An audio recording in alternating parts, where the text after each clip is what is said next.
Olá pessoal, tudo bom? Bem-vindo mais uma vez ao canal Perspectiva Conservadora. Hoje é mais dinâmico, né? Hoje é mais intenso. Estamos aqui gravando só uma análise hoje, e de terça-feira. Desde já eu já quero agradecer novamente ao canal Tradutor Direita Vegano e quero recomendar também o canal Ministério Espada Triunfante. Muito bem.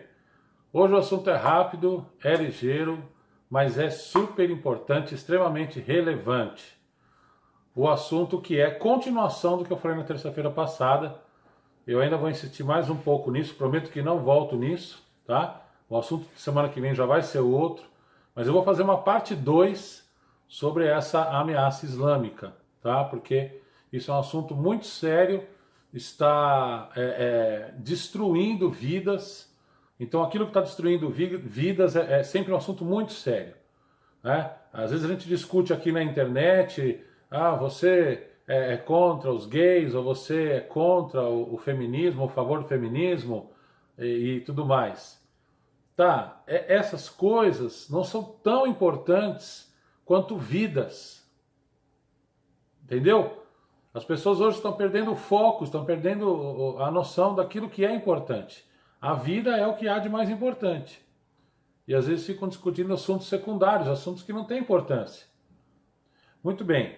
Esse assunto é importante. Por quê? Porque vou colocar aí algumas notícias aqui ou aqui, depois você dá uma olhada aí, vai ter uma indicação. Eu vou colocar aí algumas referências na descrição do vídeo, vai ter referências hoje de livro, vai ter de link de um outro canal também que eu recomendo, que é o do professor Rodrigo Jungmann, que é o professor lá da Universidade Federal de Pernambuco, professor de filosofia, o único professor conservador, segundo ele, lá na sua universidade. E ele fala sobre esse assunto também, tá? É importante que as pessoas acordem para essa questão. Isso daí é como aquela doença que vai entrando aos poucos na pessoa. E ela só se manifesta quando já é tarde demais. Quando já não tem mais como essa pessoa ser curada. E é mais ou menos assim que está acontecendo essa questão do islamismo. Já vinha acontecendo, mas nos últimos anos tem acontecido com uma intensidade muito maior depois que veio as ondas de imigração, né, gigantes, né, para Europa principalmente, né? Não que no Brasil não exista essa ameaça, existe. E eles já falaram que a América Latina vai ser o próximo alvo. O próximo alvo deles depois da Europa, a conquista número 1 deles hoje é a Europa. Esse é o principal alvo. Número 2, América Latina. Então, preste atenção nesse assunto, se conscientize, se informe.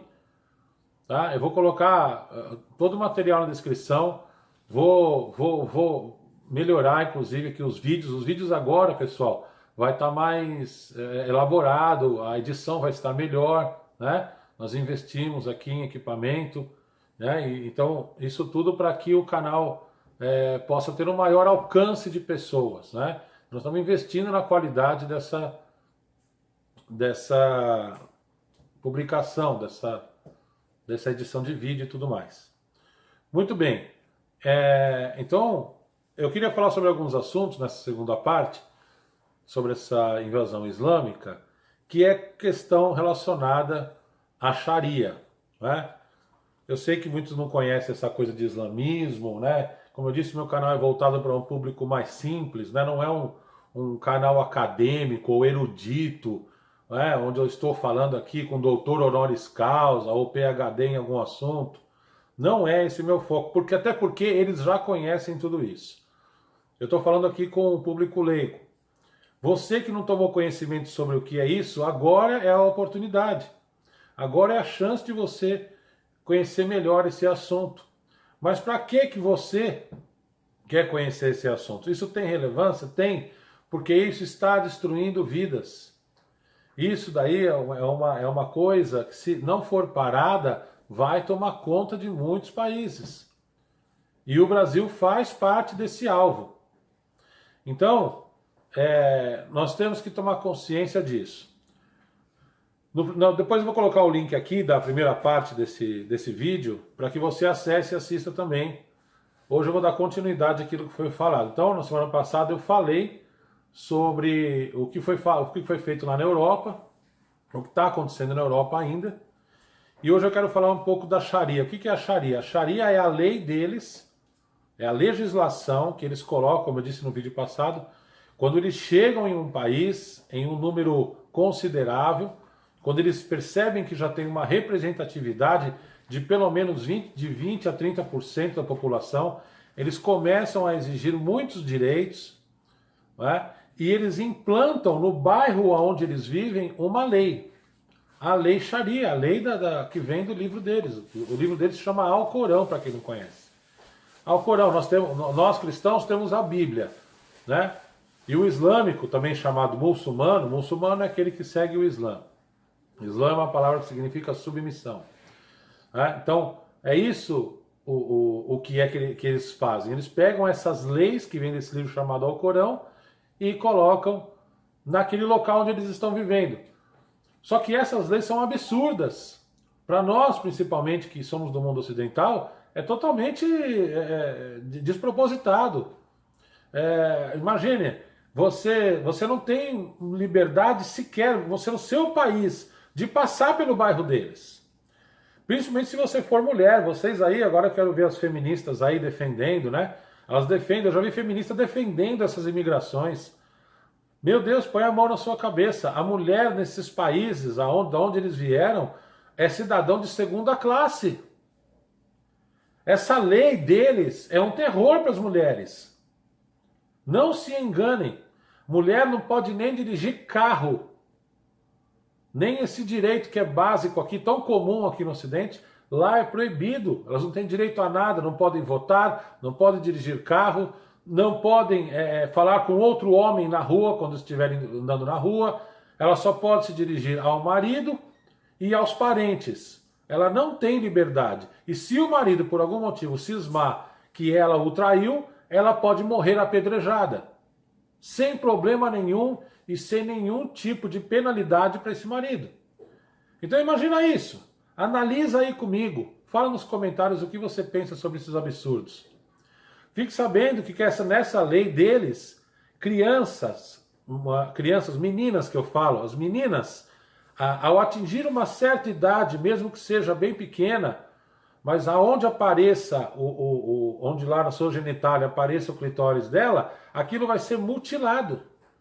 Eles vão cortar aquilo da menina e aquilo é um absurdo, feito de uma maneira muito brutal, muito cruel. É difícil descrever uma palavra para esse tipo de coisa. Não existe essa história de religião da paz. Não é da paz. É religião da morte. É religião da restrição. É a religião do legalismo de Maomé absurdo. Eles querem manter e perpetuar uma forma e um estilo de vida lá do século IX, do século VIII. Isso não existe. Coisas que já não existem mais há mais de 1000 anos. Eles querem esse estilo de vida. Então, abraçar ao islamismo é dar um passo para trás. É regredir naquilo que a humanidade evoluiu nesses últimos anos. Se é que evoluiu, né? Em alguns aspectos evoluiu, em outros não. Então, uma coisa que me faz pensar e que eu quero meditar aqui com vocês é sobre isso, é sobre essa justificação do terror. Né? Agora eu falei um pouco da Sharia, de como funciona mais ou menos a coisa toda, aí só para que você fique ciente. Eu estou dando só uma passada sobre esse assunto para que você desperte mesmo a curiosidade em você. Você vai lá no Google, lá digita, pesquisa e aí você vai saber um pouco mais sobre isso. Preste muita atenção nesse assunto. Esse assunto é seríssimo. Donald Trump não ia fazer uma das primeiras decisões aqui nos Estados Unidos. Ele decidiu que 7 nações árabes estão proibidas de entrar no país. E ele sabe muito bem por que está fazendo isso. Ele está detendo essa invasão. Ele está restringindo, ele está limitando, ele está colocando leis severas com relação à imigração deles aqui. Porque ele sabe muito bem qual é o plano deles. Certo? Muito bem. Então, uma coisa que eu marquei aqui no meu roteiro, né? Essas políticas de abertura de fronteiras, como é que é esse negócio aí? Eu fiquei assustado quando eu vi isso daí. O que você acha disso daí? Pensa aí. Eu estou lá no meu país e o meu governante, de repente, né, meu Congresso decide, eu vou abrir. Eu vou abrir as fronteiras vão ficar livres e os muçulmanos podem entrar. Não, mas vai vir 1 milhão, não tem problema. Mas vai vir 3 milhões, 5 milhões, pode vir, não tem problema. Nós vamos dar um jeito aqui, nós vamos até construir uns abrigos aqui para eles poderem ficar. Então, eu estou começando a meditar sobre isso e por que essa mudança repentina nas políticas? E não vem com essa desculpa aí de refugiado, porque refugiado sempre teve no mundo. Houve guerras piores até. E sempre houve refugiados. Por que justamente agora? Por que agora tudo mudou? Por que agora está tudo livre? Por que as nações falam de acolher, né? O Papa fala que todas as nações devem acolher a esses refugiados. Com que autoridade? Eu fico pensando, né? Então quer dizer que o líder dos protestantes aí, da maior igreja protestante, também tem o mesmo direito de exigir que todas as nações abram suas fronteiras. Para quê? Para quê? E se uma nação é de terceiro mundo? E se uma nação está passando por dificuldade? Você acha que uma nação que nem Brasil, que nem Argentina, que tem problemas econômicos aí, ou México, você acha que essas nações têm condição de receber milhares de pessoas vindo de outro país? Já não está nem dando conta do que está morando no próprio país.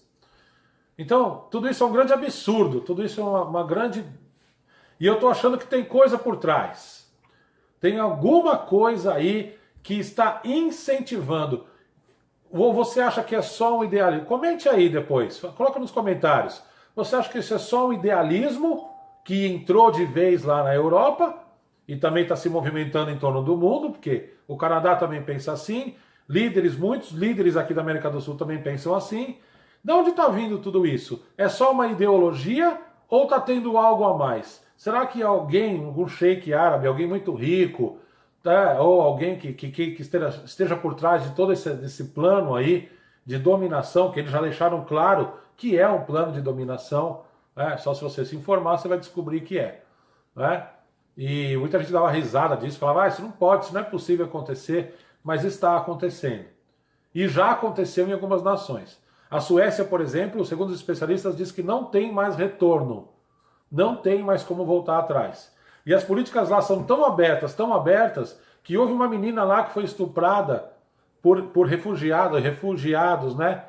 Alguns tudo bem precisam realmente, algumas famílias que chegam lá precisam de um asilo, vamos colocar assim. Mas muitos jovens, inclusive idade para servir exército, eles chegam lá e eles cometem estupros. E o promotor de justiça dessa menina de 12 anos que foi estuprado, ele simplesmente disse, eu não vou mandar ele de volta, eu não vou deportar ele de volta para o país dele, que era a Somália, porque ele vai estuprar uma moça na Somália. Então, que lógica é essa? Então quer dizer que ele pode continuar cometendo esse tipo de abuso no seu país. Então as suecas podem ser violentadas, as da Somália não. Pensa bem, né? Olha só que ponto chegou a mentalidade dos líderes, de quem está em posições de autoridade nesses países. Olha só. Então, o que está por trás disso tudo? Você acha que é só uma ideologia? Ou você acha que está tendo dinheiro por trás dessa coisa toda, tem político sendo comprado?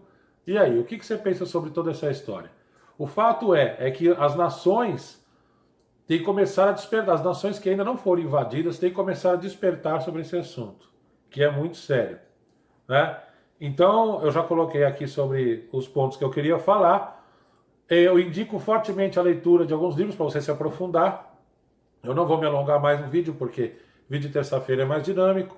Então eu vou recomendar o livro Q2, que fala sobre evangelização de muçulmanos. Se você quiser aprender, você cristão, leia o livro. Eu vou colocar na descrição aí para que você veja aí e compre e aprenda. Eu coloquei também o livro de uma mulher da Somália que fugiu de lá e denunciou todo tipo de abuso que é feito lá que a Somália é um país muçulmano, e você vai descobrir como é que funciona isso de perto de alguém que vivia lá. O nome dela é Ayaan Hirsi Ali, né? Ela escreveu um livro chamado Herético e A Virgem Engaiolada. Tem um outro livro também muito bom do Peter Deman, que é o Mundo Muçulmano, e um livro de conversão do irmão Mehdi, que se chama Agora Vejo. É um livro que conta a história de um muçulmano que se converteu a Cristo. Então veja, nem tudo está perdido, né? E eu vou também deixar o link aí do professor Rodrigo Jungmann. Ele faz mais de 2 horas de vídeo falando sobre esse assunto. Se você quiser se aprofundar, assista lá o vídeo dele. Por hoje é só. Muito obrigado. Deixa o seu like, se inscreva, compartilhe, divulgue com os amigos, fale sobre o canal. E muito obrigado. Até sábado com a terceira aula.